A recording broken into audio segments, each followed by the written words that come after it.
Ibnu Abbas mengatakan, akilur riba, yang memakan riba, yub'atsu yaumal qiyamati majnunan yukhnaq. Orang-orang yang makan riba nanti dibangkitkan pada hari kiamat dalam keadaan majnun, dalam keadaan seperti orang gila, yukhnaq, dan dia tercekik. Jadi seperti orang gila dan dia dicekik, seolah-olah ada sesuatu yang mencekiknya di lehernya. Begitulah keadaan orang yang dibangkitkan nanti pada hari kiamat, yang semasa di dunia ini makan riba. Ini sebenarnya para jamaah, kalau kita perhatikan dalam hadis yang lain, seseorang nanti akan dibangkitkan oleh Allah Subhanahu wa taala sesuai dengan ketika dia meninggal. Kalau seseorang meninggal bergelima dengan perbuatan-perbuatan riba, dengan hal-hal yang berkaitan dengannya, nanti pada hari kiamat Allah akan bangkitkan seperti itu juga dia. Sebagaimana hadis yang lainnya, seseorang akan diwafatkan oleh Allah Subhanahu wa taala sesuai dengan kebiasaannya. Apa yang kita biasakan di dunia para jemaah, walaupun mungkin kebiasaan-kebiasaan tersebut kita sembunyikan daripada orang-orang, orang tidak tahu.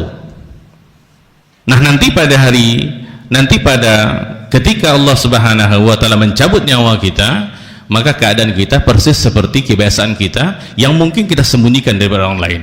Nah, nanti pada hari kiamat dibangkitkan juga dengan seperti itu. Jadi ada tanda-tandanya. Ya, jadi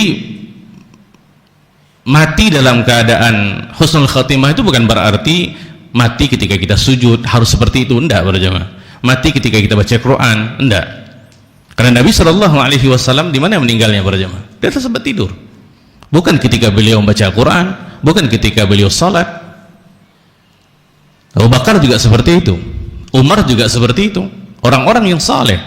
Jadi mati husnul khatimah itu adalah ketika kita meninggal, kita sedang dalam keadaan mentauhidkan Allah Subhanahu wa taala. Kebiasaan kita adalah mentauhidkan Allah, mengesahkan Allah Subhanahu wa taala.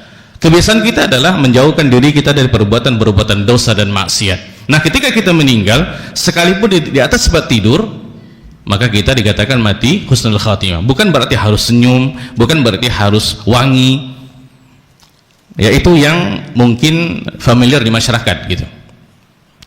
Ya. Nah, seseorang yang meninggal dalam keadaan bermuamalah dengan riba, ini kebiasaan berjamaah. Bukan berarti ketika dia transaksi dia meninggal, bukan. Tetapi ini kebiasaannya. Memang seperti itu dia di dunia. Nah, nanti pada hari kiamat orang yang seperti ini akan dibangkitkan dalam keadaan seperti orang yang kerasukan. Ibnu Abbas tadi mengatakan seperti orang gila yang dicekik lehernya.